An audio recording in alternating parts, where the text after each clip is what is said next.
Chaque jour, Charles et Carole vous présentent la leçon de l'école du sabbat.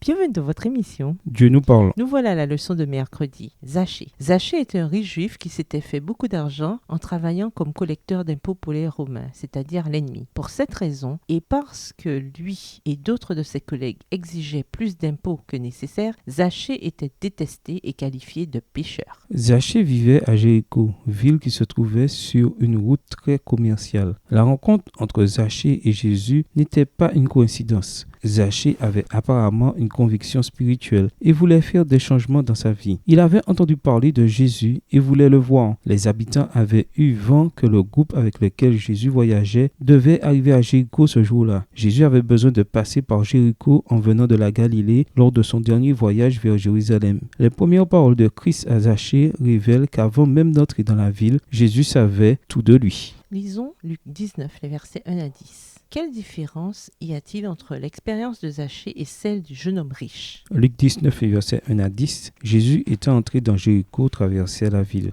Et voici un homme riche appelé Zachée, chef des publicains, cherchait à voir qui était Jésus. Mais il ne pouvait y parvenir à cause de la foule, car il était de petite taille. Il courut en avant et monta sur un sycomore pour le voir, parce qu'il devait passer par là. Lorsque Jésus fut arrivé à cet endroit, il leva les yeux et lui dit: Zachée, hâte-toi de descendre, car il faut que je demeure aujourd'hui dans ta maison. Verset 6. Zachée se hâta de descendre et le reçut avec joie. Voyant cela, tous murmuraient et disaient: il est allé loger chez un homme pécheur. Mais Zachée, se tenant devant le Seigneur, lui dit: voici, Seigneur, je donne aux pauvres la moitié de mes biens, et si j'ai fait tort de quelque chose à quelqu'un, je lui rends le quadruple. Jésus lui dit: le salut est entré aujourd'hui dans cette maison, parce que celui-ci est aussi un fils d'Abraham. Car le Fils de l'homme est venu chercher et sauver ce qui était perdu. Zachée et le jeune homme riche avaient plusieurs choses en commun. Tous deux étaient riches, tous deux voulaient voir Jésus, et tous deux voulaient la vie éternelle. Mais les similitudes s'arrêtent là. Remarquez que quand Zachée dit qu'il donnerait la moitié de ses biens, Luc 19, le verset 8, aux pauvres, Jésus accepta ce geste comme une expression d'une véritable expérience de conversion. Il ne lui a pas dit: désolé Isaac, mais comme avec le jeune homme riche, c'est tout ou rien. La moitié, ça va pas le faire. Pourquoi? Vraisemblablement parce que même si Zachée aimait sans aucun doute sa richesse, il n'était pas pour lui le Dieu qu'elle était pour le jeune homme riche. En réalité, bien que nous ignorions ce que Jésus lui a dit précédemment, c'est Zachée qui parle de donner l'argent aux pauvres. A contrario, c'est Jésus qui dut dire au jeune homme riche de donner tout son argent. Dans le cas contraire, cela aurait fini par le détruire. Zachée, comme n'importe quel riche, devait faire attention aux dangers des richesses, mais il semblait les maîtriser davantage que le jeune homme riche. Quand le jeune homme riche s'était détourné de Jésus, les disciples s'étaient étonnés en entendant le maître dire qu'il est difficile à ceux qui ont de la fortune d'entrer dans le royaume de Dieu. Ils s'étaient dit les uns aux autres: alors, qui peut être sauvé? Ils assistaient maintenant à la démonstration de la vérité exprimée par Jésus. Ce qui est impossible aux hommes est possible à Dieu. Il leur était donné de voir que par la grâce de Dieu, un homme riche peut entrer dans le royaume. Extrait du livre Jésus-Christ, page 548, livre écrit par Ellen G. White. Au revoir. Et à demain si Dieu veut.